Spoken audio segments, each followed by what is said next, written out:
Hey, we're gonna hit you with the bars real quick. Hey, quarantine life, but my flow still sick. If I had a maid, I have a make you lemonade. And I don't need to get laid, so don't be afraid. Girl, I get paid, but I'm in pain. Kinda like Wayne, first name Bruce. Where the hell's that made with the goddamn juice? Every day's the same, deja vu. Bring in the wine, yeah, bring in the Zans. Pump up my songs, yeah, let's do a dance. You the kind of girl that made me cancel my plans. You the only girl that let her pay for OnlyFans. Driving. Hey guys, episode 280, we made it. Did not think we'd get this far. Just kidding, I did. Unless I died, because I am DDF. I'm disciplined, I'm dedicated, I'm motivated. So we got another comedian here. This is a guy who I have not met. So last episode we had Jordan on, who I'm familiar with. This guy, not too familiar with, but he seems to have a decent following. He seems to be known in the smaller scene, or in the comedy scene. I did my research. I seen a little bit of his material and his act, and all I know is that he's a comedian. He's a little older and he likes motorcycles. That's all I really know. So we're gonna give Mr. Joe Bando a call here. Says he's an open book. Says he'll talk about anything. So let's fucking go, dude. Hello. Mr. Joe Bando, what is up? Hey, what's going on, man? We're here, man. I'm recording that this is our virtual or vocal NDA you are signing here. Just letting you know you are being recorded. So try not to give out your social or anything, your credit card info. No, they could steal my ID. I'm good with it. You in debt? The lockdowns ruined my life a little bit, but... Oh, really? Yeah, man. I don't know much about you. But thank you for reaching out. Thanks for doing this. It's obviously a smaller podcast, and all I know is that you're a comedian and you like motorcycles. I looked up your act a little bit too, so kind of know a little bit. Yeah. What'd you think? Pretty good. You seem, I think I saw two videos. I saw like one 8-minute set and then maybe like a 10-minute set. And then I think it was mainly different material. I kind of like skimmed through to see if like, oh, maybe he's got like these hard hitting jokes, like his special moves that he hits or something, but I didn't look too much into it. Yeah, I don't put a lot of energy into putting stuff online or anything like that. I just throw it up there, and if someone's looking for me, they can find it. You know what I mean? Right. And why is that? Do you think you're like an old school? Like how long have you been doing comedy?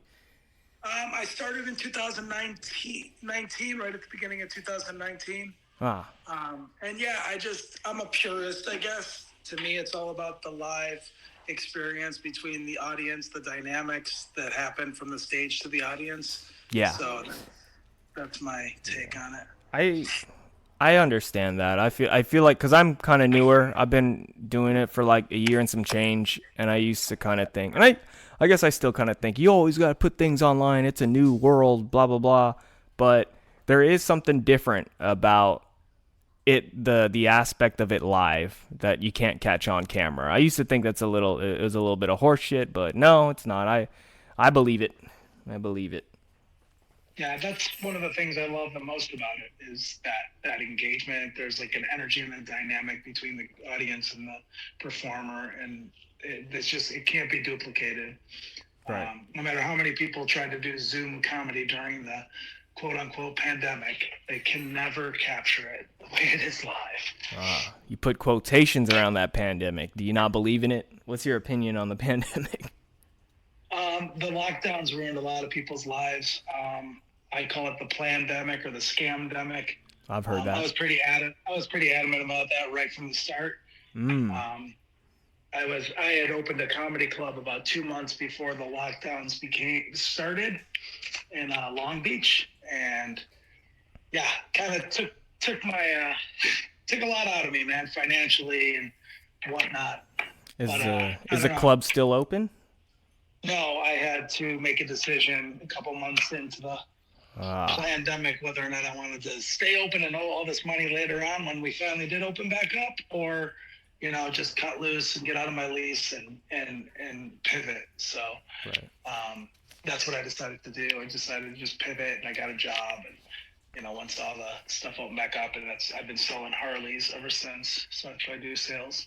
Nice, nice. How Um, how yeah, how familiar are you with the Bay Area comedy scene? the comedy scene, I'm not very familiar, but I lived in the Bay Area for 10 years. So I lived in Alameda, so I have a lot of very close Bay Area ties. Mm. Um, like I was just watching one of your videos a few minutes ago, and you're over there at what was formerly Scobies, or as we used to call it, Skaties, but that's the Alameda Comedy Club now. Oh wow! Used to See, be a I didn't know that, but I'm glad you mentioned that because that's what I was gonna mention. The Alameda Comedy Club. See, as how I knew it, I thought it opened during the pandemic. I think it opened in 2020, but it did, I yeah. didn't know it was previously another club before that. Yeah, it was like a sports bar. And I used to. Do you know the Lucky 13? I think so. Yeah, I think I've heard of it. it's one of the Yeah. most popular bars in Alameda, right on Park Street. Okay.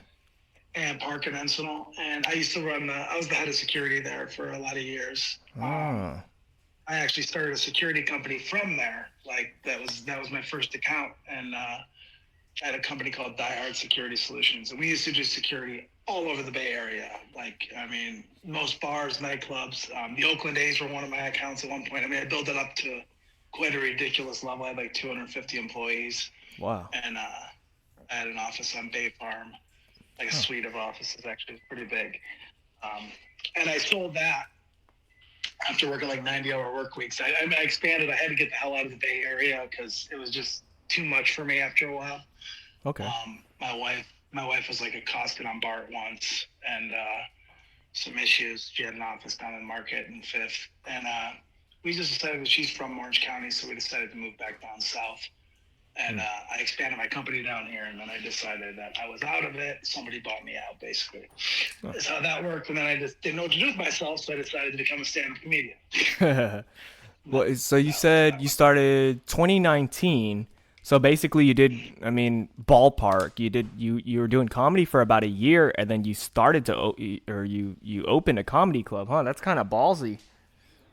Yeah, I'm entrepreneurial at heart, so that's who I am. So I started getting into it, and I was like, well, if I want to do this, like, let me go hard with it, and let me turn a business around. And we had a couple of good shows. My club was called Therapeutic Noise. It was in Long Beach. We did a show like Jeremiah Watkins headline once. I had Paula Bell headline once. Oh wow. I was about to have George Perez was my next slated headliner. Sarah Halstead and a couple others we were gonna do, and then the nonsense happened and changed everything. So Yeah.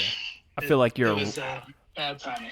I feel like you're a rare breed, at least on like surface level. I feel like everybody thinks Californians and we're labeled as like liberals and democratic. That I feel like people were on the side of wear a mask, and you're on the opposite side of it. It's like, oh, this is bullshit. Because personally, for me, when Well, it first started, I fell for it. I'm not embarrassed to admit it. I really thought it was the end of the world when I went into the grocery stores and there was nothing on the shelves. I started thinking, oh man, this might get worse. well, see, here's the thing. I actually believe in science, so right off the bat, which is a stupid statement to say I believe in science, but my wife is a doctor. My wife has her PhD. She's a psychologist. She's a research psychologist, and Mm. we live in this space of like wellness, and there was just too many inconsistencies right off the bat. Like, oh, like wear a mask, but like there's really no standards for what masks we can wear. A bandana works, okay. So I Yeah. can take this dirty bandana out of my back pocket, put it over my face, and we're good. I'm Yeah. sorry, that just means it's all bullshit. You know what I mean? Right. Right. Um, and I've been a conspiracy theorist for the most part since the '90s, and I've kind of watched it all come to fruition. I don't see them as theories anymore, a lot of them. So I thought that was something that I've been told stuff like this pandemic, this stuff was going to happen at some point. They were going to put something into effect anyways. So Hmm. I'm also very, very wellness minded, right? So I'm big into yoga. I'm big into meditation, breath work. And, I took it upon myself about 10 years ago to change my life. I lost 110 pounds, reverse type 2 diabetes and gout and Oh all wow. these other things. So it didn't make sense to me that the only thing they were talking about was hiding, masking up, and vaccines when 78% of people with so-called COVID were hospitalized, were obese, right? But Right, it's right. okay to eat garbage and shove sugar in your mouth. Like none of that made sense to me from a common scientific sense. You know what I mean? So Let, that's how let me ask you this. Would you are you a religious person? I'm very spiritual. Um, I believe all religions say basically the same thing, but through interpretation from man and organizations, it's been a lot of them have been co-opted and subverted to control the populace. Yeah, yeah, I do believe in that a little bit. It's a lot of business that goes on with it, too. Right. I think they're all saying the same thing, that the power is inside of us, right? Like that's what I Yeah. really think Christianity, Buddhism, all that stuff is. I meditate twice a day, minimum, um, and really try to. Before the podcast, I did a guided meditation. I was laying back and put myself in a nice theta brainwave state, I tapping wanna into what I call source. I wanna circle back to meditation, but I wanna ask one more Okay. thing about diabetes. Gout, gout. Um, how does it like how exactly? I know I could probably just Google this, but I want to hear it from somebody who's actually had it. I think my dad has gout. Like, there's a couple times he would like call out of work and be like, "My gout's acting up," but Yeah. I guess I'm worrying as I get older, like, fuck, am I developing gout? Like, what are the early signs of gout? And, like, what's it feel like? Gout is the most agonizing pain I've ever been in my life. It's like horrifying. It's what it is. It's a buildup of uric acid. Once the uric acid hits a certain level in the bloodstream, it shoots down into your feet because of gravity. Mostly, it's your feet, your knees, some of your joints. It gets the uric acid gets embedded in there. When it hits a certain level, it crystallizes, and so it turns into these needle-shaped crystals. And then the swelling is just insanity. I mean, it's just so painful. There's So, nothing like you can take all the opiates or whatever you want, and none of it will help that. Like painkillers don't work. so it's a sharp pain, would you say? It could be like a throbbing, aching, swelling pain. Okay. In some cases, it could be sharp. Like there's really nothing you can do. I mean, you hear gout sufferers say like just putting a sheet on their foot when they have a gout attack is so painful. And that was what the gout was, which was what got me to really change my life, my eating habits, and everything. Because I was very obese.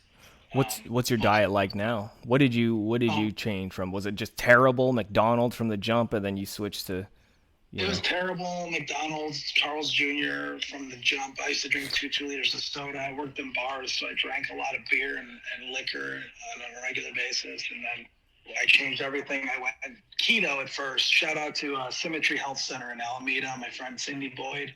She's the one who really helped me out. She's a chiropractor and a nutritionist, and like she really helped me out get to the keto lifestyle. And that was in 2013. And then a few years later, after losing about 65 pounds, I went straight hard carnivore, and I've been doing that for 5 years now. I don't eat vegetables. I don't eat fruit. I don't eat grains of any kind. I just eat meat. I fast, and How I many eat years? 5 years? 5 years now. Yeah, That's cool. That's cool. I'm in the greatest health of my life. My labs are amazing. Um, So yeah, it's very carnivore is amazing. better than keto, you'd say, huh? Yeah, carnivore to me is like well, especially today's version of keto, because keto's gotten co-opted by the corporations as well, and people think they're doing keto and they're eating all these keto snacks and stuff like Yeah, yeah. that. Carnivores, like to me, it's like the proper human diet is carnivore. It's very Paleolithic. You think about how our ancestors used to eat when we were like hunter gatherers and things, when we were probably at our most optimal metabolic health. We would feast, we would fast. So we would go days without eating while we were hunting and still have enough energy to hunt, because then we'd eat this saturated fat. It would keep us, protein and fat would keep us nice and satiated and give us all that we needed to maintain our optimal health. So Yes. that's just kind of simplifying and going back to kind of how man once was, very paleo. Yeah. So, yeah, some people would say like you look at our teeth, like the way our teeth are kind of designed. Yes. It's like it's meant for meat. So I'm assuming you're against the vegan diet like completely, or is there even just a way where you could get around and it works, or do you think vegan diet, vegetarian diet is just super unhealthy, or maybe I it think works for there's a some reason. people? I think there's a reason all those vegans are angry, and it's because of the gut microbiome connection to our brain. Um, there's entirely too many people doing the vegan diet that end up, in severe metabolic dysfunction. And then they end up, when they go, a lot of them go back and they go and start eating meat again. Usually they start with fish or something, and then it's amazing the turnaround. I wouldn't say that there's one diet for everybody. I think we're all bio-individual, but I will say that all humans should be consuming animal products. How about this? What type of meat do you think is the worst for you? I'll start. I think pork is probably the most unhealthy for you, but what do you think? I have no problems with pork. To me, it's about where is, in this regards, all meat. Like, where's it coming from? How's it sourced? I source my meat pretty. It's pretty important to me how it's sourced. So I go to the butcher shop and I know where they're getting their meat from. So I think the industrialization of food is really the problem. I think we need more like regenerative agriculture is the key to really saving the planet and saving our health.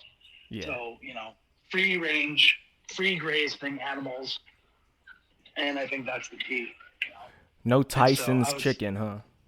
no, none of that shit. I don't really eat out. I very rarely eat out. I allow myself on occasion, if I'm with somebody socially or something, to maybe do a little something. But the hard thing with eating out, I think the number one killer for all of humans is vegetables and vegetable oil and seed oils. I think that's probably our number one problem in our culture. Vegetable oil everywhere that's not fit for human consumption, in my opinion. That's interesting, man. Maybe I could use this to segue into my next questions or topics about comedy because I'm kind of big into comedy lately.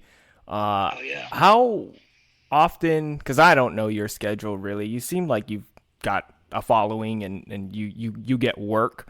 Like how often regularly are you doing comedy a week or something like that? Ballpark. I get up probably no less than 4 nights a week, as many as possible. At least doing open mics if nothing else. Lately with the sales, I've been working a lot, so shows are a little rough because I live in Orange County and LA is like an hour away with no traffic. So, but mostly I'm in Hollywood. I'm in LA doing comedy. And how's Sometimes that? I'll do Well, I guess you're nice. only It's a hit experience. or miss.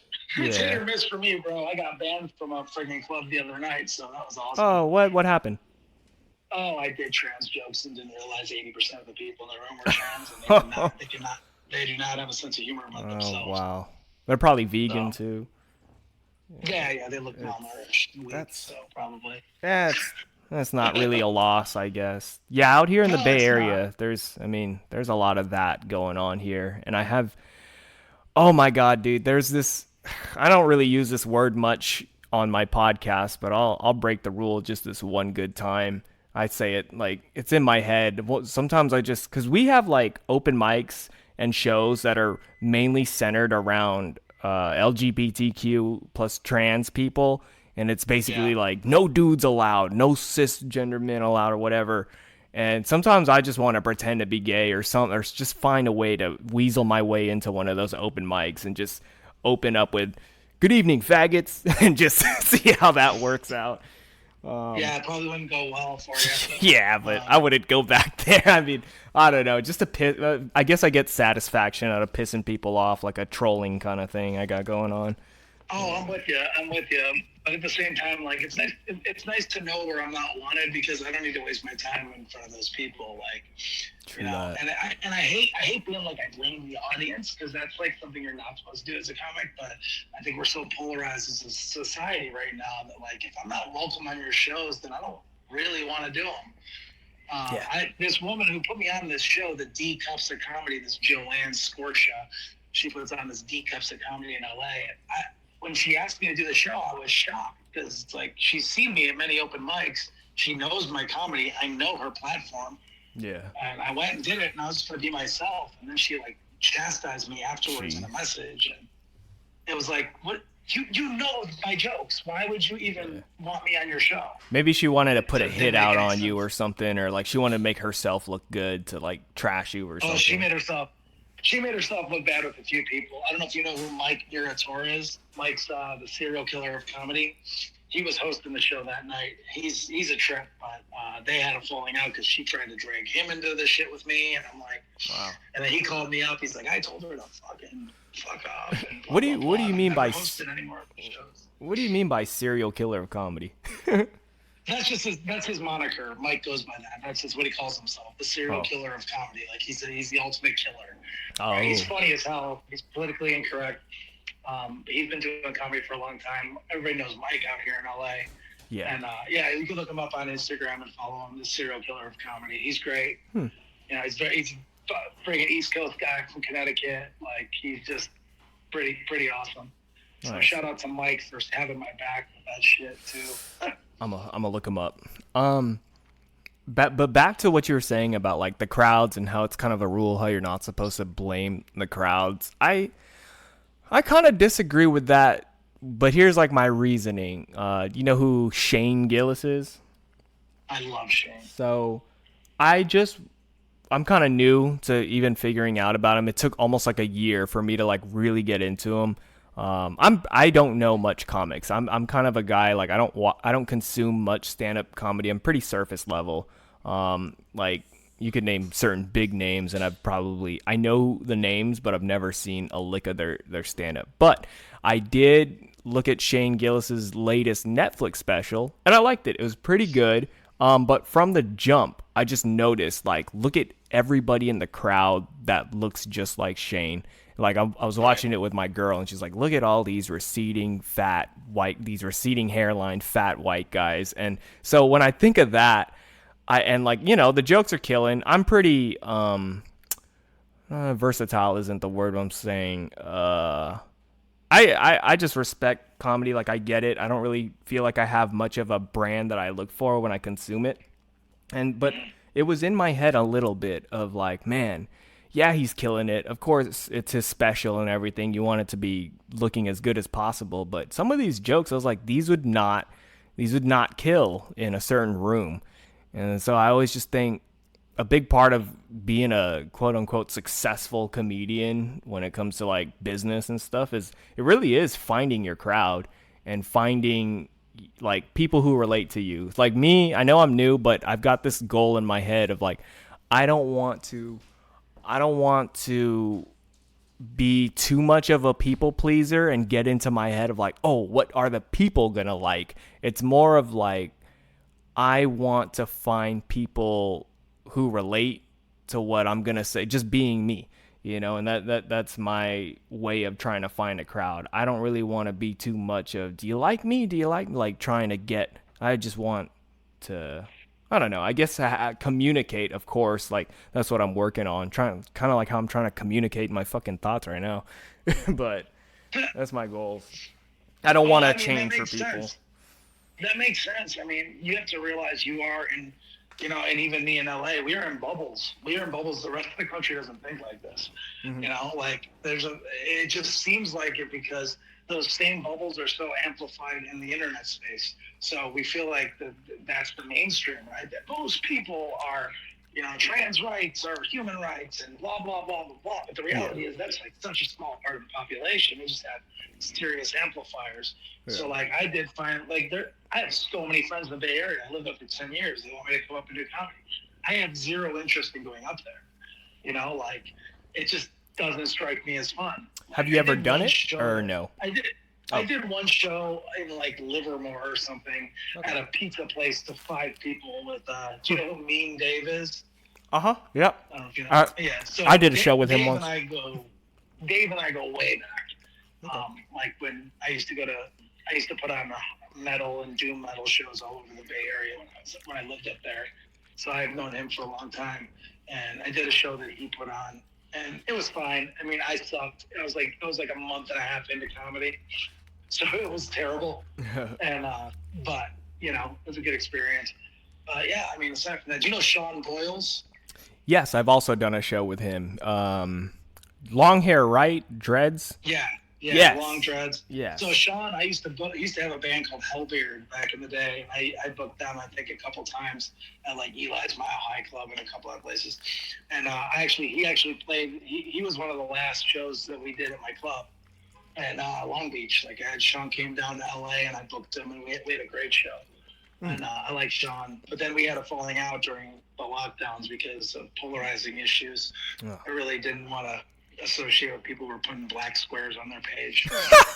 Dude, oh my God, it's so funny that you mentioned that because I was thinking of that today. I literally wrote it fucking down as like a possible bit, but you're on the opposite side of it, so it's gonna be. I want you to hear it, but yeah, Sean.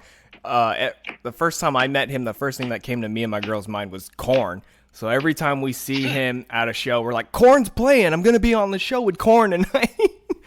Funny. No, but John's a the good black, dude. We just the black politically, squares. ideologically.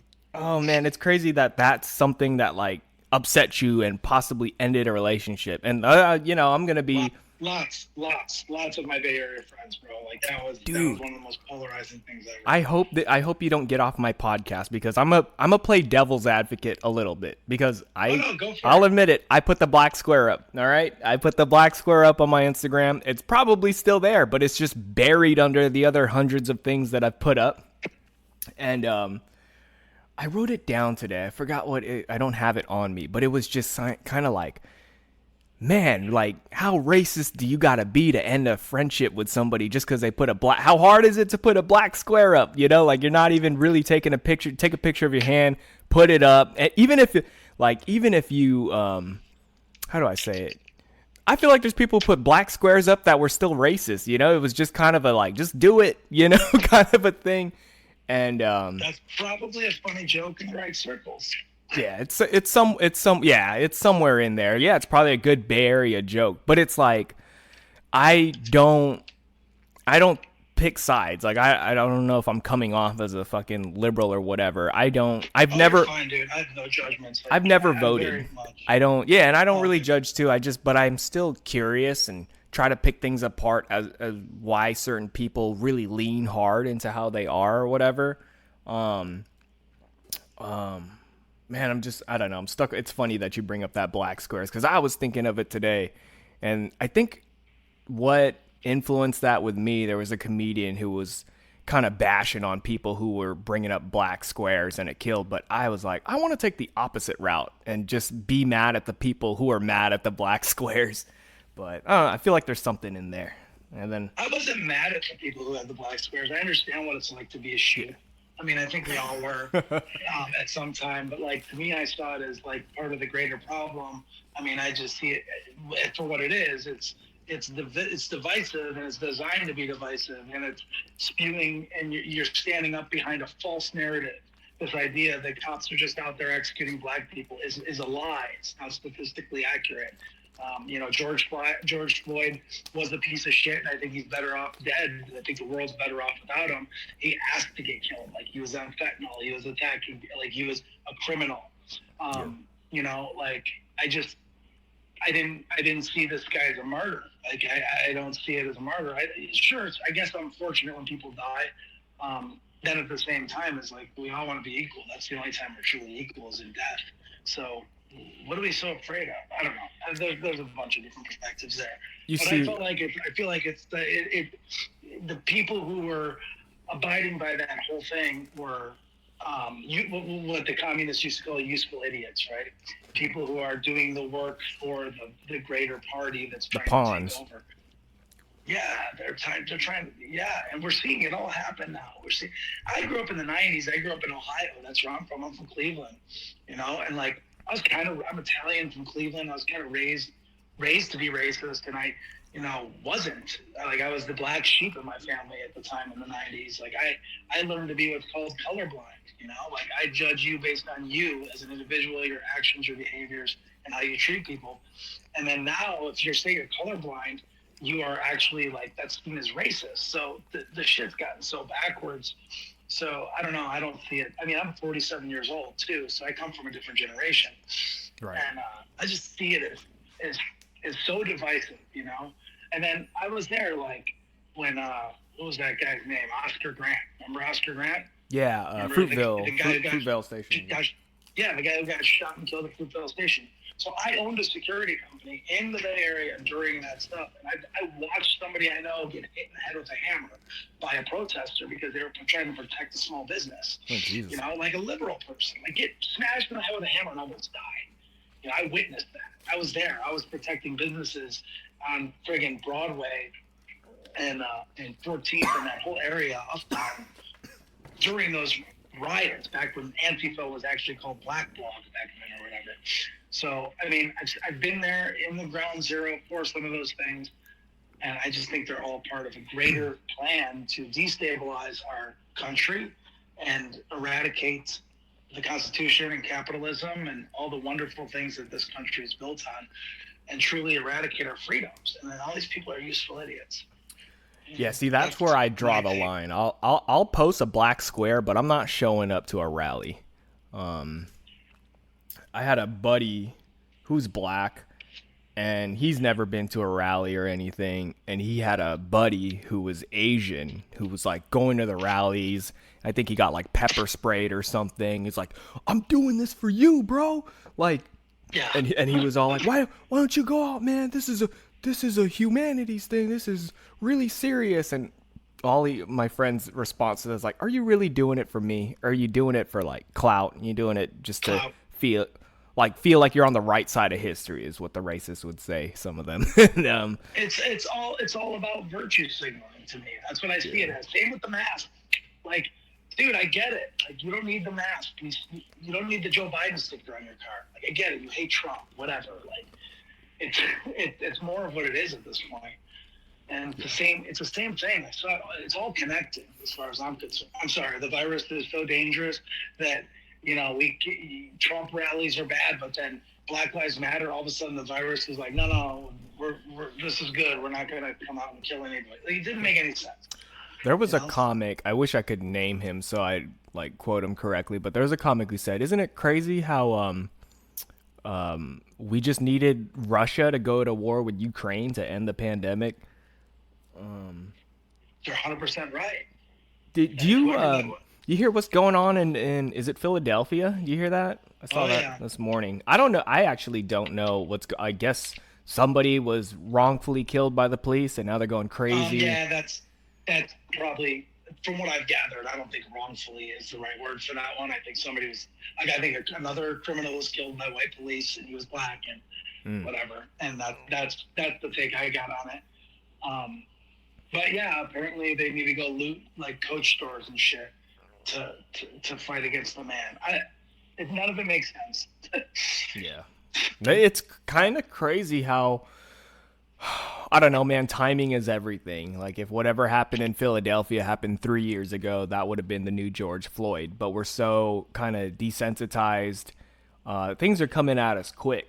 And it's just, I don't know. I feel like it's not really big news unless you're in Philadelphia. Or maybe I'm part of the people that just kind of, our attention spans are so short that we just kind of turn our eye and look at something else. So, and I think I mentioned this not too long ago on this show about celebrities dying.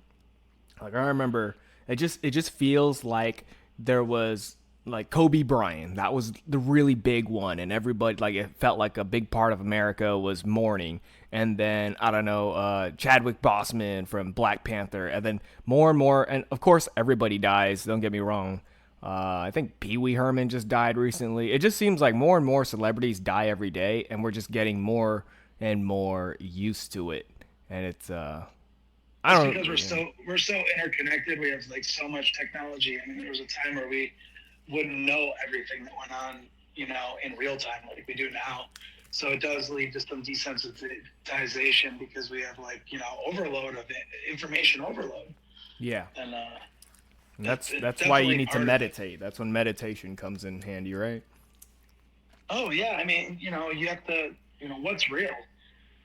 what is real in the real world versus this virtual world that we're in. Like look what happened to, like, there's a whole generation now that is just going to be raised, that are being raised on these devices, and like they're missing out on like the physical reality, which is the beauty of being a human being. And we're only here for such a short amount of time. Like we gotta have physical, and that was to me the most disturbing part of the lockdowns was, we are social creatures. Like, I mean, that is like psychology 101. We need people need people. We need social interaction, and then to like shove people in their homes, make them eat, DoorDash and watch their devices. You know what I'm saying? Like, none of that was good for anybody. You have a whole generation now that are growing up that have communication problems and stuff because of masks, like children, developing like autistic tendencies, spectrum tendencies because of masking and being at home and not interacting with other children. It's fucking terrible.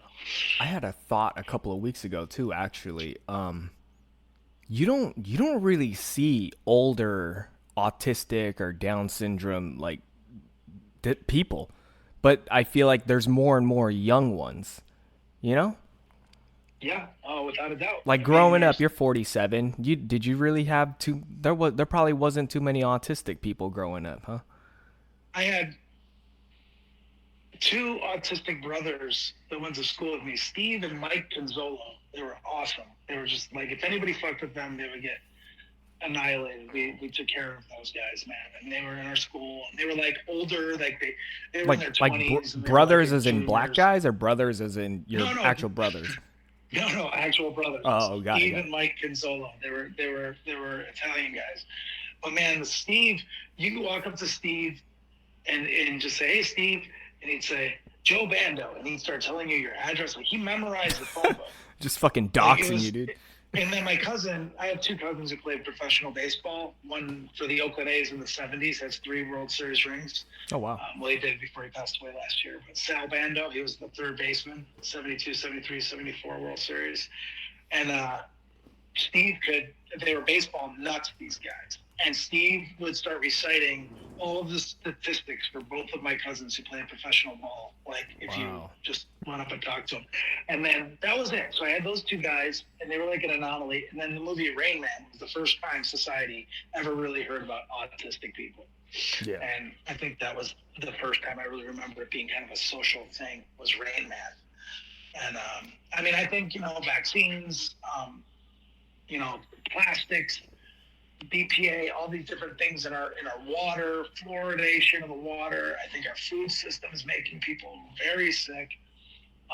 That's a big one. I mean, I think one of the biggest conspiracies against humankind in this country is that the FDA, I think the Food and Drug Administration, should not be the same entity. I think that's a complete miscarriage of justice right there. Like if food can make you sick or make you heal, and they want like it's all circular. You can't have the 2 be the same entity. That's crazy. So I feel like sick people makes money, right? They want people on these right? you want people on these medications and stuff. My goal when I get old is I want to take as least medication as I possibly can. I don't take medicine. I don't take aspirin. I don't take ibuprofen. I don't take any of that shit. I don't believe in it. There's plenty of things in nature. Like we are of nature, and nature has everything we need. Do you take what do you think about like multivitamins? You take multivitamins, or are you one of those people who think you get enough from your food? I get enough from my food. I think if you eat enough like meat and beef especially, but also like eating things like liver and different organ meats have a lot of different nutrients. I think our water supply is really shitty too. I think we're lacking in hydrogen. I was just listening to a podcast the other day about that. I thought that was kind of interesting. So my work on getting a new water system in my house, because right now the one I got, I don't think it's good enough. So, but I think we're purposely poisoned to make us better consumers, right? Yeah. Think about it, like one of the healthiest things a human being can do is fast, right? I'm fascinated with fasting. I'm actually a certified fasting coach. I'm a certified carnivore coach as well. But fasting is the key to longevity in a lot of ways, right? We're constantly consuming, and fasting is so good for us. But what happens when we fast? We consume literally nothing. any corporation or any government entity ever promotes something like fasting that isn't you consuming stuff. It's the opposite of that. Right. So it's interesting. I participate in the fasting. I try to. I do believe in it. I feel like you need your body to kind of run on fumes every now and then. Without a doubt. Without a doubt. I had a question. I just lost it. Oh, sorry. Go ahead. Oh no, you're good. This is interesting stuff. Something about diet. I feel like I don't have the best diet, but I'm trying my best to work on it, and little by you little. You look like you're in good physical shape, but at the same time, sometimes that can be misleading, right? If you're lean and you're muscular and you're ripped or whatever, and then you don't realize, and then next thing you know, you're 52 dying of cancer. Yeah, you could. Yeah, you could be lean, but maybe you're susceptible to things like certain cancers or whatever. But yeah, heart disease runs on one side of my family. I think my dad's had a triple bypass. The person I'm named after, Marconi, my grandpa died of a heart attack. I think my grandma, my uncle had bypasses, and I think my aunt, all from my dad's side. So I worry about that. But my dad's excuse is always, well, we just didn't have the technology back then. We didn't know. But now that we know, you should be on your shit. And they just ate shitty. But it just gives me that extra layer of paranoia of like, oh man, I got to be more careful. And then it got me thinking about the whole gout thing. And I was asking about that because my toe's been acting up. My toe for like the past year just feels stiff. Like it just feels like it needs to be cracked. And I know it varies, like you said, knees, it could be both feet, but it's just this one specific toe. And I always toes are number one place it manifests. Yeah. Is in your toe. Yeah. But you can physically see it, right?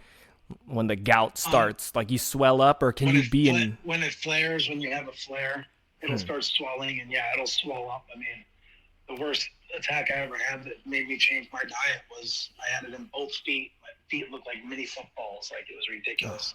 They were both fucking. Could you like swollen. feel them pulsating? Oh my God, you have no idea. You can't even really explain the pain. It is so horrifying. And I have a pretty good threshold for pain, but man. And so I'm sorry if I'm asking so many questions. I feel like this is basic stuff that people should know, but is it like when you get gout and you have a flare up like you were just talking about, is it like overnight? Like you could be fine one day, then out of nowhere your shit's just swollen and on fire? Yeah, more often than not, it'll happen in the middle of the night while you're sleeping. I don't really understand why. I think it has to do with like your body's kind of unrest. What I would say is most people who have gout probably have kidney issues. Their kidneys aren't filtering out the excess uric acid enough. So that's where I would say the underlying issue is kidney function. You ever have a kidney stone? No, I've not. My brother has though. I think I would have been on my way to kidney stone because it's very similar. Uric acid in gout. That's what uric acid crystals and then uric acid in your kidney stones. I mean, it's the same kind of metabolic issue. I think if I hadn't changed my lifestyle, it would have manifested in that regard at some point. Thank God. My brother had it. It was really bad. He was miserable. But he's never had gout. I think kidney stones should be worse than gout. I hear kidney stones are some of the worst pain any man can go through. Supposed to be bad. So. Yeah. I guess. I mean, I'm just asking these questions because I feel like I'm playing this game of I don't know if my lifestyle is causing gout and I'm going to have a rude awakening in the future if I keep it up, or I'm just paranoid and I would say if it's lifestyle, like the number one thing to do is watch your sugar intake and your carb intake. Okay. Carbs are basically sugar. Like our body reacts to carbs and sugar the exact same way. But I think some of the worst things to lead to things like gout are like high fructose corn syrup. And beer. Beer is really bad for it. People will say meat, but meat is a trigger, not a cause. There's a difference between a trigger and a cause. So once you kind of have gout, meat might trigger a flare. But I think the main culprit is probably like high fructose corn syrup, vegetable and seed oils, and sugar. My best advice to anybody would be eat real food, as close to nature, as close to one ingredient as possible. Is there Whether is there that's carbs in meat? Here's another dumb question. I know there's no sugar no, in meat, but no no, carbs. Huh? there's no carbs in. I notice, and No, tell me this. I notice with meat, like I don't know if I had a bag of beef jerky, and I'm thinking a bag of beef jerky has less calories than like a bag of Lay's potato chips, right? so yeah, I don't really focus on calories, but yeah, Oh, probably okay. true. But Well, I would say, what kind of beef jerky are you eating? Have you looked at the Jack ingredients? Links. No. There's sugar in it. Right. Yeah, I Almost know. all beef jerky has some kind of sugar in it. It's Okay. got all sorts of xanthan gum and all this other, Right. one thing Yeah. I'd watch out for, natural flavors. That just means there's chemicals in your food. Mm. There's a lot of bad shit and a But lot of processed. okay, like a steak. Like if I go to the store and get like just a regular ribeye and I make it myself at home, and I don't know about the ingredients when it comes to something like that. But You're good. I notice when I like carbs with my steak. Like for me, I'm pretty normal. If I had a steak, I want some mashed potatoes with it, maybe some rice or something. But there's some times where I'm in a pinch and I'm like, fuck it, we're just gonna eat steak and be carnivore. And I almost every single time I just eat steak, I get it just goes right through me. Like I'm hungry after like an hour or something. Like I don't feel full, but I feel like that's just my body being dependent on the carbs and sugar, Yes, and it's craving absolutely. that. And Yes, absolutely. I mean, you have to realize, like, first of all, our brain reacts to carbs and sugar just like it does for cocaine, right? That literally lights up the same spots in an MRI. You can see the same spots light up as a cocaine wow. addict. So, you think about the brain activity regarding that, but also, like, not feeling satiated. Yeah, your body is accustomed to that stuff. So, what I would say, the thing about the carnivore diet is it's known as the ultimate elimination diet. So you're eliminating all that other stuff. Yeah. And it takes weeks, sometimes a month, before you get past like these withdrawal symptoms and all the other things associated with carb and sugar consumption. So it's gonna feel like that right off the bat, right? Like fasting is probably harder for you because you consume carbs. I can go in and out of a fast like nothing. I have no headaches, no withdrawal symptoms. I feel amazing at a fast. Like I love fasting, but a lot of people try it and they're on the standard American diet, and it's hard. It's way harder. Carbs and sugar are designed to make you hungry and store fat. So if you're consuming carbs and sugar, that's what it's doing. Yeah, man, I feel like that's my biggest hurdle. Like I want to be where you're at just to feel it. Like sometimes I wish there was like a pill that I could take that flushes out all of the fucking carbs and everything that comes with it and just feel like how I would feel if I get through all those withdrawals. Oh, But you'd be missing out on the best part, which is the psychological like earning it, benefits. huh? Yeah, I got dude, you. that's amazing. That's Yeah. amazing. I did the longest fast I've ever done water only was 9 days. 9 days? And yes, and Wow. that was fucking epic. And just for me, the psychological benefits of just pushing past and being able to have enough willpower to withstand urges that are like just so base physiological, Right. like primal, like eat it, and just being able to just push past it and get through. It's just so amazing psychologically. And then you're building that muscle, that willpower muscle, that discipline. Discipline is everything. Discipline, consistency, willpower. These are all key components to being a strong, effective, productive man in society. I envy it, dude. I feel like I'm a white belt when it comes to this kind of stuff, but I feel like I at least have the mindset for it because some of the stuff that we talked about, people have no idea about, right? I feel like I'm at least making it known that I'm aware of it. I'm at least aware of knowing what I'm doing is bad, and I guess that's the first step. Well, I wouldn't say, it's like, you know, take away the judgments, bad, good, whatever. Like, is it effective to reaching the goals and being the person you want to be? Probably not. yeah. So Yeah. do effective things, right? I think we Yeah. get caught up in these judgments, and then that becomes a spiral that keeps us where we don't want to be. And so I think the key is to recognize, hey, respect the process. It's a process. Everybody starts from somewhere. Yeah. And then just take it, you know, you got to remember, like, change happens, you know, in small, you know, achievable increments, right? So take one thing that you know you consume that's not effective for you to reach your goals, and then replace it with something good, right? Like I tell anybody, like, are you drinking soda? Okay, well, take soda away, just soda, for 2 weeks, and see if you can achieve that goal. Yeah, Once you get on the other side, I'd be you're relapsing on the reinforced. soda, man. It is. I have been wrestling with soda. I love it. Some people quit it easy. I have a brother-in-law who, how old is he now? He's probably like 21 or something, and he quit drinking soda at like 16.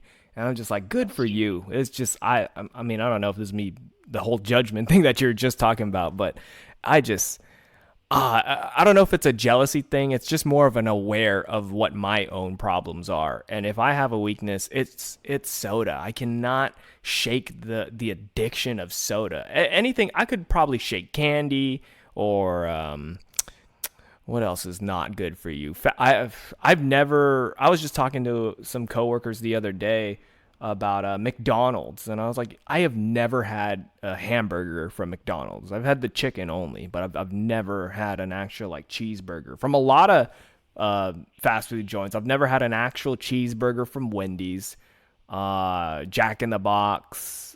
I've had Whoppers. Whoppers are, I don't know. I don't know why I crave Whoppers, but the moment I take a bite out of them, I'm like, this is shit, but this is what I wanted. I don't know. Horrible quality food. I haven't had any of that shit. And I used to eat a lot. Like, I used to drink 2 liters of Mountain Dew every single day. That was my go-to. Oh, when I that's was really like, bad. So for how most of my old were life. you when you made this change? When you had your episode that made you shift? About 35, 36 years old. I mean, I was Okay. 300 pounds. I'm 195 pounds now. Wow. And I've maintained that weight loss now down to under 200 pounds for the last 5 years that I've been a carnivore. Do you talk about this stuff in your comedy? Yeah, I do a little bit. I, some of those jokes are a work in progress. I talk Got about it. how I lost weight so that I could shit on fat people on stage. Yeah. I do some fat people. My father was almost 500 pounds most of my life, and I do jokes about him. They mostly they just don't hit as funny yet. I make fun of the body positivity movement.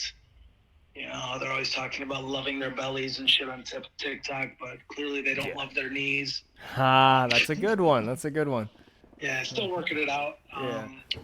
I do carnivore, like, you know, people assume since I'm a carnivore that I hate vegans, but I don't hate vegans. Like, I don't know if you've heard that there's like a climate crisis, and we may end up having to resort to cannibalism someday to save the planet. I only eat grass-fed meat, so as far as I'm concerned, vegans are my friends. Yeah, I heard they're getting flowers now, and well, they're saying Antarctica, but they edited it and said it was like Greenland or something, and it's like a sign of global warming that flowers are blooming in Oh, is places where where we're it should back be to global frozen. warming again? Because it was global cooling when I was a kid. Really? The Global ice age cooling? was coming. Dude, this has been for decades. All it's ever done is create more tax dollars to steal more money from people. And it's such a bullshit lie. Here's something. How about weather control? Like, Oh yeah. is that Sure. is that a conspiracy theory, or is it more of like we know kind of? We know. We know. We know they've admitted the HARP program and a few other Okay. different Like, I things know in where places, they manipulate the weather. I know in like Abu Dhabi they make it rain. That's an example. Yeah. But like certain thing, it's just crazy. I remember my dad. My dad is 68, and he said, "Man, what happened? I remember when I was a kid, they had like they could control the weather, like they could make it rain when they wanted. What happened to that?" And I'm like younger, and I'm just like, I don't know. And then years went by, and I was like, huh, I wonder if that was a thing, and they swept it under or whatever. Oh yeah, that's been happening for a while.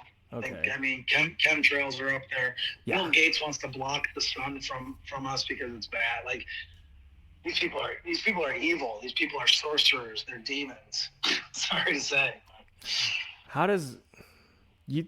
How do you think? How about this? I don't know if this is shifting too much, but what about Oh, go ahead. Jeff Bezos? Do you think that guy's evil? He's an interesting one, right? Like, because Jeff Bezos started his business out of his garage. Right. He had very humble beginnings. People love to throw Amazon on, but Amazon saved books, right? Like they started out as a book dealer. They were Like basically library. helping people sell their books online, right? And Amazon, for all the negative people see it for, it's still like really helps small businesses. So people see Amazon as this evil company that is like ruining small business retailers and all this other stuff, but how many small business owners thrive because their products are being sold through Amazon? So I don't see that as being really bad for society. Jeff Bezos himself, he just seems like a nerd. He got a shitload of money, and now and I think when people get to a certain level of power and riches and wealth, they can become evil. Yeah. So all bets are off as far as I'm concerned with somebody who has that much fucking money. Jesus Christ. What about I don't Bill trust Elon Gates? Musk. I I think hear. Bill Gates is a devil. I think Bill Gates is a reptilian. Did he have humble beginnings though? I don't really know about his start and everything. All I know is that Microsoft, right? Microsoft, and then now he's trying to fucking buy all the mosquitoes or something like that. Like what? I don't keep up. I'm surface level again. So like, Here's a guy who created viruses so that you can get antivirus, right? Like, here's a guy like, right? Didn't like, know that. Yeah, words matter too, right? Now he's like going to get involved with COVID and this other quote unquote virus. I don't even know if I believe in viruses. It's a whole other fucking podcast. But, I'm more of a terrain theory guy, but that's a whole other thing. But yeah, I think he's evil. I think he's shown us how evil he truly is the last few years. I think he's in cahoots. I think when you get to a certain level of notoriety and fortune, wealth, and power, you end up in this little club, right? And then I think he's definitely, in that club with the Klaus Schwabs and, which are really Nazis. If you go back to like what they call it, Operation Paperclip, where we took all these Nazi scientists and brought them over here and gave them new identities and stuff because the things they were working on were so big and grand, and they were so smart. Right. You ever heard of Operation Paperclip? Look it up, man. I have heard crazy. of it, but I don't know as much as I probably should. Another thing that I probably know as much as Operation Paperclip is what is it called? When they start giving everybody acid? What is that called? Oh, the MK Ultra. Yeah. That's also something. I love that topic because I'm a Charles Manson freak, and I'm big into Charles Manson, and I love that. He was a big part of that when they were, they had at the Free Clinic in Haight-Ashbury, there were CIA operatives there. And he was going and meeting with them, and they were giving him LSD to give to his people. I think that the Manson murders were a big MK Ultra thing. And you look back Super to interesting. RFK's murder, Sirhan Sirhan. I think John Lennon was an MK Ultra assassination as well. What do you think about Once Upon a Time in Hollywood? You ever see that film? Oh, I love that movie. It's a great movie. Pretty good. Yeah. The whole Manson murders and stuff. Yeah, this is all actually kind of new to me because I'm a little younger. So growing up, I'm 28. I'm about to turn 29 pretty soon, in like less than a month. So I remember. Wait, does Charles Manson have a swastika tattooed on his forehead? Started out as an X. As an X. During the Manson trial, he carved an X into his forehead, and then he turned it into a swastika while he was in prison. But it's interesting, though, because the swastika is an interesting symbol. Used to be a Buddhist thing, right? Yes, and Native American and Buddhist. Like there's that symbol. So. Oh Who man, knows? I don't know how What it much meant time to you him. have with me. We just hit an hour. I could go a little bit longer because this is I'll go interesting as long as stuff. you need to, but at 8 Yeah. I gotta leave my house at 8 o'clock. I got a show tonight. Oh yeah, yeah, yeah, yeah. Okay, yeah, we So could go a little that's bit it. longer. I just little exhibition here. I have a joke that is kind of new, but it's gonna bring it back to the whole swastika things. I just want to give you a little bit of Let's hear it. Let's hear it. so this is a true story, by the way. It's true. So I used to worship the devil. When I was Nice. when I was in middle school, I got bullied a lot. So I felt like if I let all the kids in school know that I worship the devil, it would probably freak them out and maybe they'd fuck off and leave me alone. So what I did to let everybody know that I worship the devil is that I painted a giant pentagram on my backpack. But little did I know it wasn't a pentagram I drew. It was actually the Star of David. And Oh yeah. There you yeah, go. that backfired. Everybody beat the shit out of me for being a fucking Jew. And um, what was it? No, but so I'm Filipino, and I just remember this other Filipino kid came up to me with my Star of David on my backpack, and I had no idea. And he's like, "Hey, bro, are you Jewish?" And I was like, so confused, like no, like scoffed and walked away. And for a whole year, I had no idea and that's how I even learned of what the fucking Star of David was. It was just two triangles. That's how I make it, and it was like less complicated than a pentagram.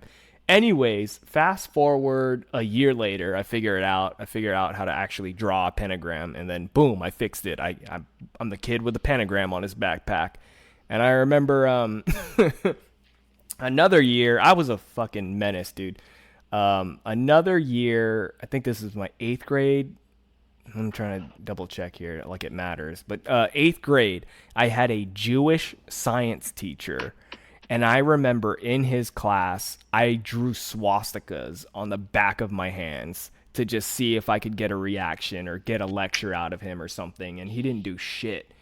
And I just remember my dad picking me up from school and seeing the swastikas on my arm or on the back of my hands, and he just like pointed at them. He was like, "What's up with that? You German?" And that was the end of that. Like I didn't get a lecture, I didn't get my ass beat. But sometimes I think back at that, and I was just like, "Geez, like I really just got away with that. Like nobody gave a fuck that I had swastikas on my fucking hand." And I feel like nowadays, if somebody's kid in middle school had swastikas, they'd make news or something. Or Probably true. and I got a little bit more to say about that before I forget. So But fucking swastikas. Yeah, even in my yearbook, like I remember I had a German friend, and if you open up my yearbook, he just drew swastikas all over my yearbook. So my eighth grade yearbook's full of swastikas from my German friend. And one more thing. I'm trying to think. Fuck, I had it, then I lost it. Something about the swastikas. Um, oh yeah, there was a kid in like the county. He it was February. What is February for the black people? Black History Month. Yeah, yeah, yeah. It was like Black History Month. So this kid like went around like giving all the black kids cotton as like a joke to try and I don't know. And it was like newsworthy. Like I think the kid got in like big time trouble or whatever. And this was like last year. Maybe it was this year during Black History Month. And all I could think is like, yeah, it's fucked up. Don't get me wrong. Like I'm not supporting it. I don't think you should do that. But I'm trying to understand as, hey man, it's just I'm a comedian. I've seen bad comics. Like he's probably just a bad joke, or he's just trying to make a joke, unless he was like really being racist about it, and it just blew up. And a part of me feels a little bit of sympathy for the kid, because it's like it's a fucking kid, and that might just like change the trajectory of his life forever. And I just feel like that's if that was going down when I was in middle school, nobody would really bat an eye. And now it's just kind of goes with that oversensitization and stuff like that. I don't know. Maybe I'm wrong. Maybe I'm right. Whoever's listening, whatever. kids need to learn about things that fuck up, and kids are gonna lash out. And nowadays we just don't let it even happen. It's just weird. We're living in a weird world now. I mean, I used to get in fights like all the time in school, and like now you get in fights, they call the police, and Yeah. you just get detention or something. Do you have kids? You know? I have a grown son. My son's going to be 26 in November. Oh wow. Yeah, Okay, he's back but in he's out the house, huh? Yeah, he's back in Cleveland. Okay. How old's your daughter? I don't have a daughter, just my son. Oh, I thought you said you had a girl and a son. No, I said I have a grown son. He's Oh, 26. got it. Do He'll you be 26. do you ever sometimes wish you had more children? I grew up as an only child basically. I got a half sister, but I never grew up with her. My Well, there's a mom. long story. I wasn't in my son's life for a big chunk of his life. Not my choice. Uh, His mother and I, we were. I was 19 when she and I met, and we had him when I was like 23. But my now wife, I've been married for 12 years.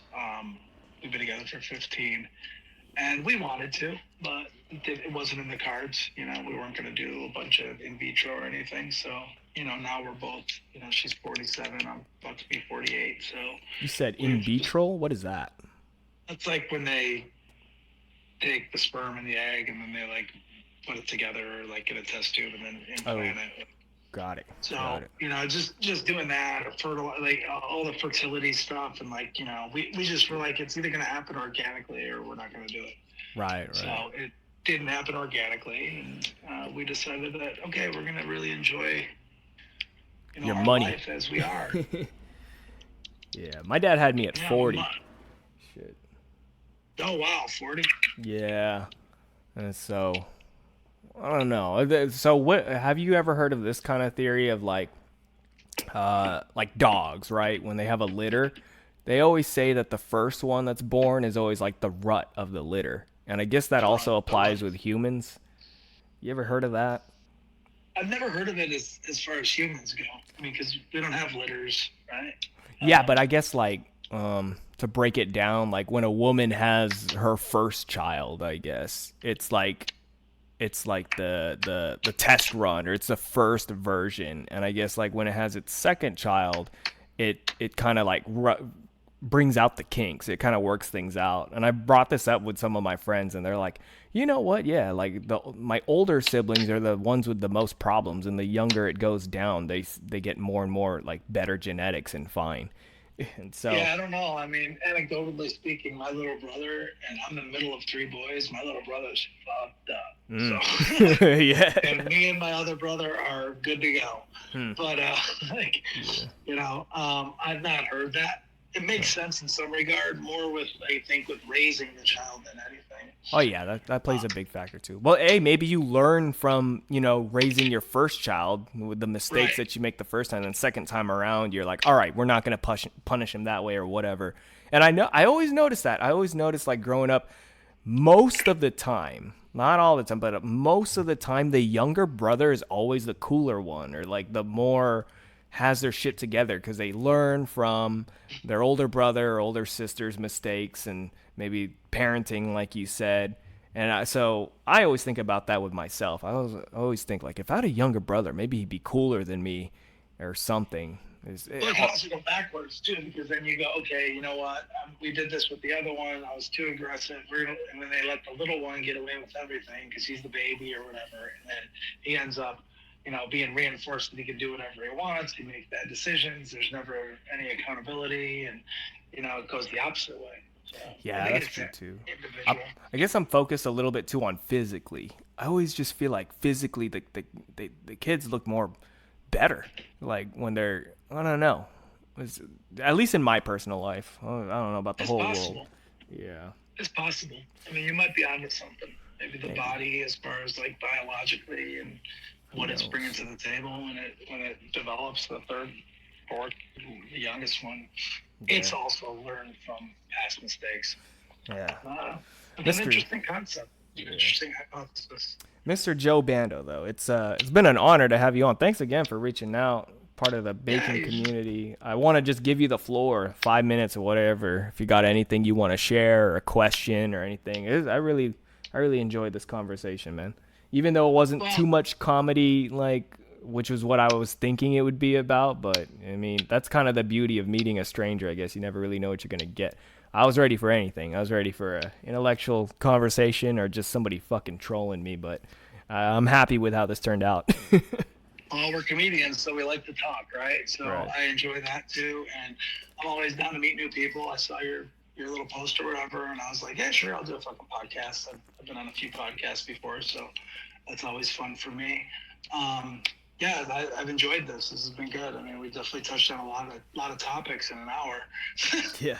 and that's if people want to find me, Joe Bando Comedy on Instagram, Joe Bando Comedy on YouTube. They can also go to my website, bandotalks.com. That's bandotalks.com. It's a little bit of a work in progress. I don't know if you saw what I have going on there, but emceeing. I'm also looking to do corporate trainings. My wife and I are kind of combining forces to train corporations about mindset and managing and communications and sales and things like that. And then also like keynote speaking stuff for my wife and I as well. And Nice. yeah, that's what I got going on, man. And hopefully maybe I can, now that we know each other, maybe I will come up to the Bay Area. We can do a show together or something. Yeah, I was just about to say that. If I'm ever in Orange County, I'll definitely hit you up. I'll keep in touch with you, man. I made a new friend today. Yeah. You're welcome to come on the podcast in the future as well. And yeah, if you're ever in the Bay Area, hit me up. I'd love to just meet up and do a show with you or whatever. Yeah, I haven't been there since I used to go up all the time because I have like I said, some really good friends up there, and I haven't been up since the lockdowns. Oh, let me ask. I wasn't up there during the lockdowns. Let me tell you. Let me ask this. So the Alameda Comedy Club, which used to be called Scabies, you said? Scabs? Well, Scobies. Scobies. We used to call it Scabies because it ended up getting shut down because there was like 2 stabbings within a few days of each other. What? It used to be the place. That place is a nice like, area, though. It's one of the nicest areas I've ever been in the Bay for comedy. Yeah, Alameda's really, really nice, but that was the spot that all the pieces of shit would go hang out. Wow. And they would go. And like if you came to Lucky 13 and I was at the door and I didn't like you, I'd tell you to go to Scobies because I didn't want trouble with my bar. Did management change or anything? Like, do you know Patrick Ford? Briefly online, I met that guy, and he is too woke for his own good. Too woke for his own good. Yeah, he's totally a pandering douchebag as far as I'm concerned. But I wouldn't mind doing the club, but that's just because I like to do comedy. In Alameda, I could probably bring up if I were to perform there, I could probably bring a group of people to come out and see me because it's Alameda. I lived there for 10 years. Yeah. But I would say, what was I saying? I was asking the owners, like, so did he just start? Oh, so yeah, I think he just bought the place. Got it. And turned it around from what it used to be because it was Scobies, and then they got shut down and they couldn't serve alcohol anymore because they would turn into like a nightclub on the weekends, and that's when all the trouble would arise. Right. And then they were just like a sports bar that had no bar. They were just a restaurant for a while after that. And then I think they shut down completely from the lockdowns, if I remember correctly. Man, I know how that feels. I was running a show / open mic for about 9 months. Today's Thursday? Oh yeah. Today would have been my show, but instead I'm doing this podcast, which is honestly I'm fine with. Today is the first month in 9 or 10 months where I didn't do it. And so basically what happened, there was a shooting at my venue, and they what venue? It's called Monica's Riverview in Antioch. Okay. It's fairly new. Antioch. Yeah, I know where it's at. Antioch. Yeah, and so the place closed at 9. It was every fourth Thursday of the month, and the place already closed at 9, which is kind of early for if you're gonna do a comedy show. So I was already kind of wrestling with that. And it just wasn't really in the favor for like other comics to go out there because of like traffic and things like that. But then the shooting happened, and then they closed at 8. And so the last show I had last month, I closed at 8, and like barely anybody showed up. I felt bad. I had a comic come all the way from Oakland. There was like probably like strangers, like people who I didn't know that showed up, maybe like 5, and then maybe like close to 10 of my personal people that just came to support. And so closing at 8 really kind of killed it for me. I need to like talk, and I don't know if I'm gonna go back and try to do like a weekend gig or something. It just feels nice to take a break and I kind of want to just focus on doing comedy rather than like hosting and having my own event. Also, That just was the greatest thing about not producing shows anymore. I'm so glad I don't do it because now all I focus on is my comedy. When you're producing, you worry about, where's the headliners? Are you gonna get here on time? How many yeah. tickets are sold? And all this other shit, and you forget that you even have to do comedy half the time. I don't miss producing shows at all. I have a new respect for it though. I don't regret doing it. It really, Oh, I especially agree. I agree. early, it puts a perspective, and it makes me respect producers. Even though what you said about Patrick Ford and all that, I'm gonna keep my mouth shut because I want to perform there.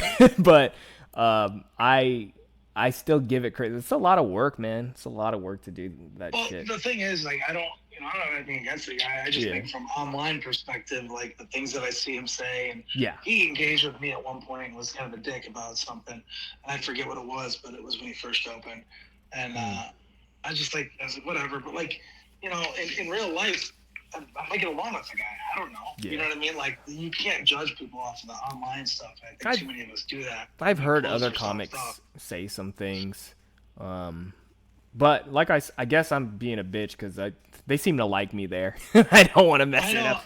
I know a couple. I know a couple big name headliners. I'm not going to say their names because they're too big. I'm not going to say their names. Got it. That have done spots there and they shit all over that club. Really? So, yeah.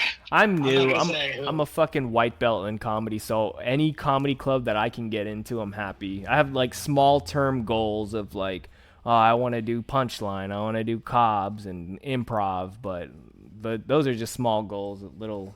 Well, I did a mall improv once. I opened up for Jack Jr., this one comedian at the Brea Improv in front of 500 people. That was my biggest show to date. I want more of that. That was amazing. And I've been on stage at the Comedy Store, the main stage, 3 times. Oh, nice. On the Kill Tony podcast. Are you familiar with Kill Tony? Oh, I fucking love Kill Tony, dude. So like the early days, huh? Yeah, when it was at the store, I was on 3 times. Really? Oh, you gotta Three message me those separate episodes. I gotta check that out. You know what? Actually, I just clipped them out recently, and I've been meaning to put them on my YouTube. Oh, I'll send okay. you the links I'll check. for it. Yeah. Send me your YouTube. I'll give you a sub. Dude, I did comedy once at this small bar, and this guy came up to me. He liked my set, and he was talking, and he seemed really interested in comedy. And I asked him, like, have you ever done comedy? And he said, he kind of hesitated. He was like, have you heard of this show called Kill Tony? And the only time he's ever done comedy was at Cobb's, I think, on Kill Tony. And Oh, and they toured or whatever. yeah, but he killed it. I remember why he had a good Really? interview. Yeah, he did really good. And so when I was talking to him about it, he was like, I'm just so nervous, man. I just got to I got to stop being a bitch and just get out there. I'm like, bro, you did kill Tony. Like, it doesn't get any worse than that. Like, if The you, most terrifying thing a comedian can do is kill yeah, somebody. I actually went to Austin last year to put my name in the hat, but I didn't get out there. I'm planning my Austin trip now. I'm going out in January. Oh, shit, Doing good a luck. bunch of shows out there. I just talked to, before we got on our podcast not too long, I talked to Troy Conrad. He's the photographer for the Mothership. Oh, yeah, I know some people do- out there too. And there's a lot of Looking forward. Bay Area comedians who moved out there, and I see them doing their thing. So it's exciting for that stuff. Yeah, we lost a lot of LA comedians when they went out there, and I couldn't be happier. Have you ever been to Austin? Yeah, it's on my list. It's January, so. I'll say this. I mean, if you like comedy, and obviously you do, and that's cool. But besides that, there's nothing to fucking do out there. And it almost seems, from my experience when I went out there, and this is like almost a year ago, it just seems so over saturated with so many people with that dream to move out there. And it's just a big sea, and I wouldn't even call it competition. I would just call it like a nuisance. Like, I would hate to be hitting open mics in Austin, and you're probably like 20th in line, and you got to put up with so many fucking people, like more than usual. That just, I don't know if they're, I don't want to say delusional. That seems kind of mean, but just fluff. Sounds like LA. Just fucking Sounds fluff. like LA. Yeah. I mean, Austin, I know a lot of people who went out to Austin, and then I know a few who went out to Austin and came back and basically said the same thing. Yeah, It's like, there's just too many fucking people out there. It's saturated. yeah. But if you can get past, and like the Mothership, like you're fucking gold. Some of the people that that get passed at work there. I mean, it's comedy. You know how it is. Like, you're working and you don't get as much recognition or whatever. But there's some people who are straight up killers, and they're working. Like, they're working really hard. And I mean, if it's what you love, go for it. You know who Brian Holtzman is? Of course, he's a fucking legend. Big fucking fan, dude, and he's doing his fucking thing out there, and like, I don't know, man. I he's the only person that I see out there. Like, man, he doesn't even seem like he's getting his due credit, and he's not a nobody, you know. Ultimate, like, he's one of the people. I'm sad he moved because I've seen him so many times at the store. Oh, and wow. like, He goes back and forth, though. I hear. He does, but he was there all the time. So, like, anytime I go to the store and go sit in the OR, like, he'd come out late night. Like, and he was a late night guy. That's like, to me, that's the fun, cringy part of the store. Right. You're in the OR, and, like, after the biggest, like, Rogan just finishes, and he's the biggest guy of the night. And then here comes the late night guys. And, like, you got Sam Tripoli, and you got fucking Holtzman, and you had Brody fucking Stevens. God rest his soul. R.I.P. Oh, yeah. God. Fuck. Yeah. All right, man. I'm gonna get ready to get out of here and go work on these new fucking jokes tonight. Good luck to you, man. Yeah. Thanks again. It's an honor. Yeah. I'll keep in touch, man. You take care. All right, brother. Take care, man. Good chatting. You too. See ya. Peace.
Drowning in the bottom.